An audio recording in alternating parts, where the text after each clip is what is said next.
Thanks for tuning in. Welcome to Some Soothings. My name is Joshua. I'm a musician and sound and glitch artist. Before the pandemic, the bulk of my work was made in collaboration. I'd work with directors or dancers or other musicians. But I'm finding it really hard to continue to do that right now. I haven't figured out the mojo of working through like the screen-mediated creative process. So it's a little tough. And also my work tends to engage with kind of heavy topics, climate dystopia, war and violence. And so I'm trying to be mindful of my mental health and feeling really trepidatious about, exploring kind of those darker paths. And so that also is sort of hard. The thing is, I thrive. I'm the very, very best version of myself when I am creating things and sharing them with other people. So I'm doing this show. Some Soothings is a 30-minute weekly live stream. Soft, peaceful, tender. There'll be art and poetry, some ambient music. The whole thing will be a little new agey, a little sound bathy, a little ASMR-ish. We'll do the best that we can not to take ourselves too seriously, but I make no promises. The show is not particularly designed for kids, but it will be kid-friendly, like if you want your kids to tune in. The show will also be dog-friendly. Really quick note before we get going. I can't really clock the chat while I'm doing this, so what I'm going to do is stick around after the show and come and hang in the chat with y'all. Okay, let's get started. Let's look at some art.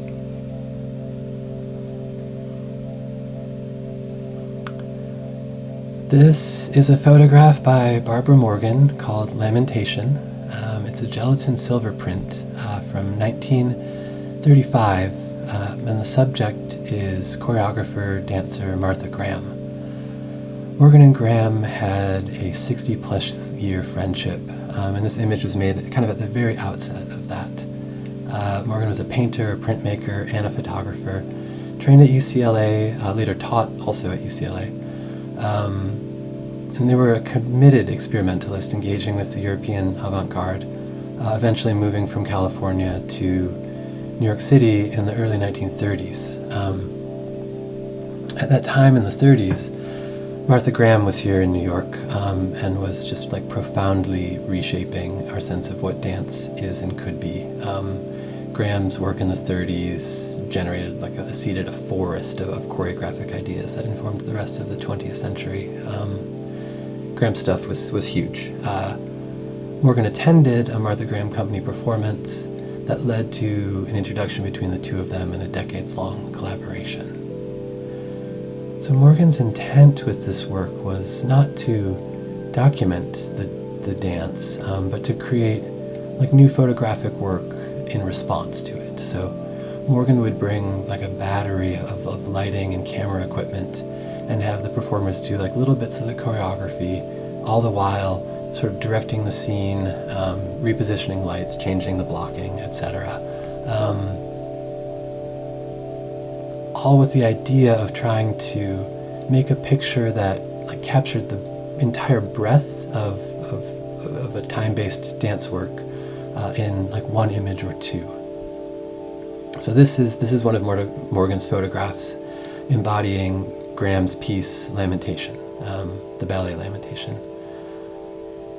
And I love the strangeness here. I love the implied energy and motion. I love the mystery. There's something sort of noirish and uncanny about this. Also of historic note, the sculptor Isamu Noguchi who then was young and totally unknown, designed the set for this dance, which that feels just so wild and so interesting too, imagining Noguchi, Morgan, and Graham all in a room together, these towering giants, these geniuses, just hanging out, making a dance piece. That seems really fun and really interesting.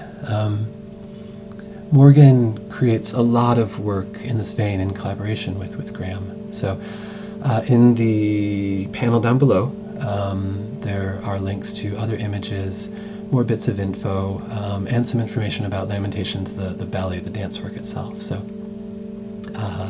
peruse at your leisure. So is everybody drinking enough water?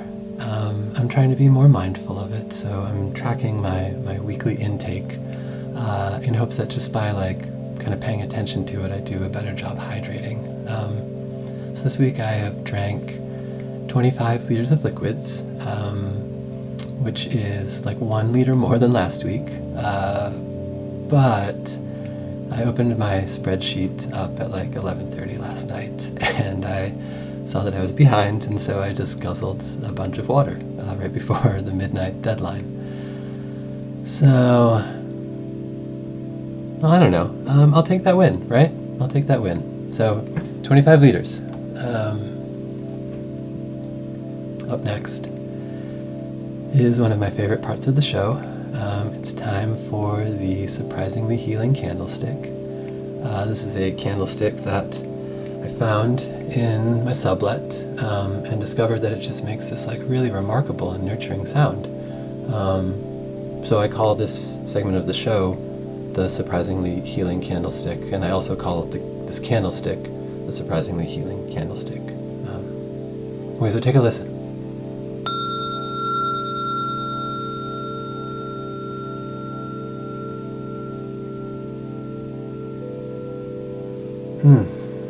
It just feels really good.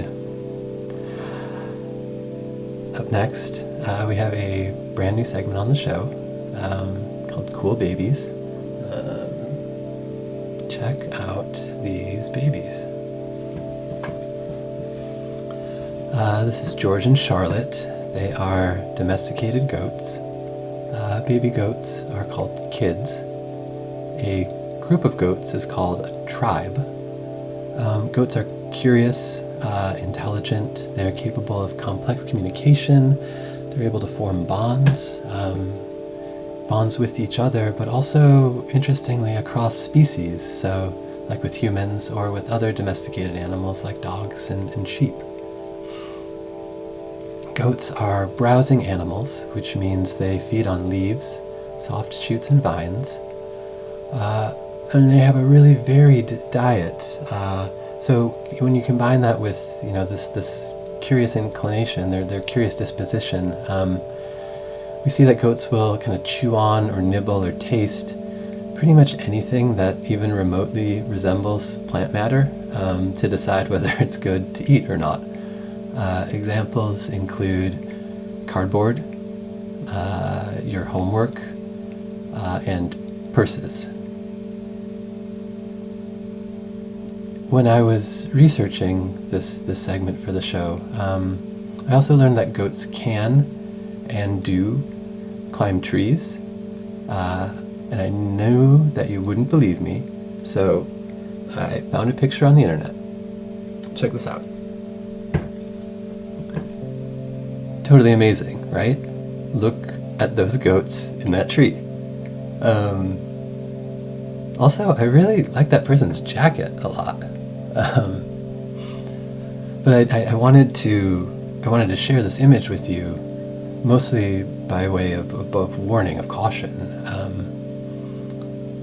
If you take your homework to somewhere where goats are, climbing a tree is not going to keep you from getting flunked out of trigonometry. So just keep that in mind and take care of. So yeah, that is our report on goats. Goats are really cool. Let's slow it down for a second.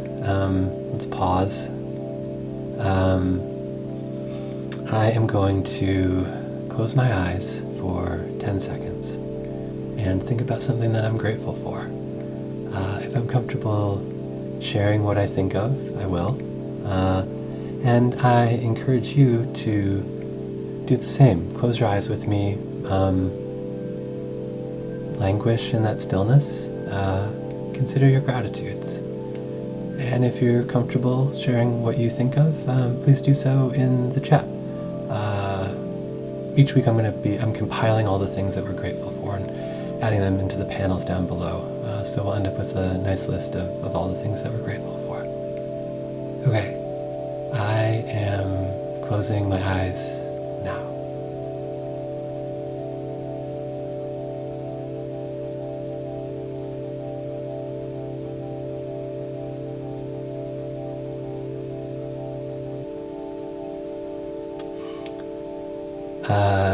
I'm feeling profoundly grateful for citrus. Clementines, I had an amazing clementine today. Clementines, oranges, grapefruit, lime, lemons, just citrus in general.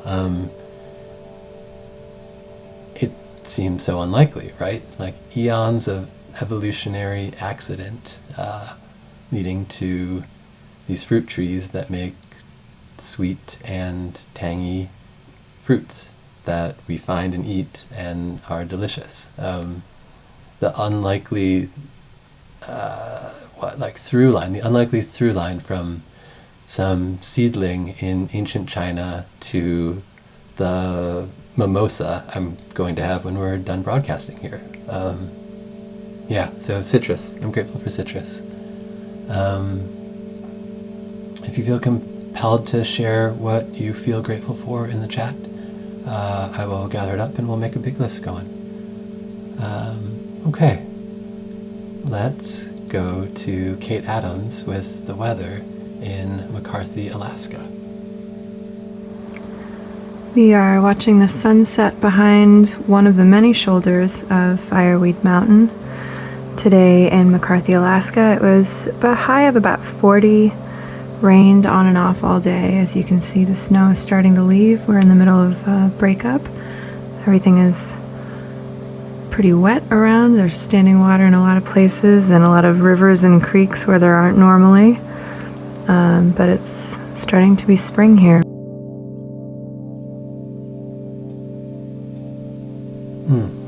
So beautiful. Thank you, Kate. I think let's play some music now. Give me a second to push like a couple buttons over here. This will be about 10 or 15 minutes. Very mellow ambient music, live performance, improvised, mostly improvised. So let me push some things and we'll get that going.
let's just do this poem and then call it a day.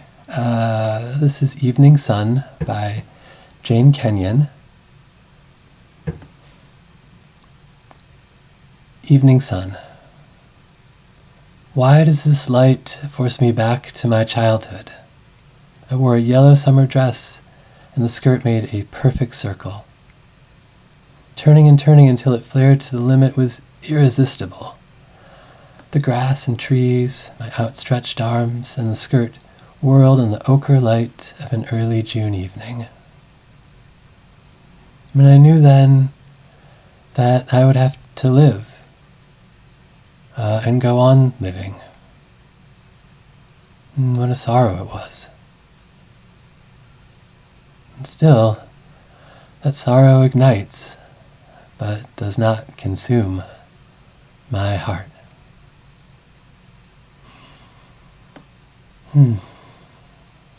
Alright, buddies. Thanks for watching. Tonight's intro and outro music was Tides 5 by Caitlin Aurelia Smith from the album Tides. I'm a huge fan of Smith's work. It's all so brilliant. I've linked this record in the panel down below, but check out the rest of their stuff. It all is just wildly stunning. It's so good. Okay, buddies. Take care of yourselves. Take care of your people. I'm going to turn the camera off. I'll hang in the chat for a second. So I'll see you there. Thanks. Good night.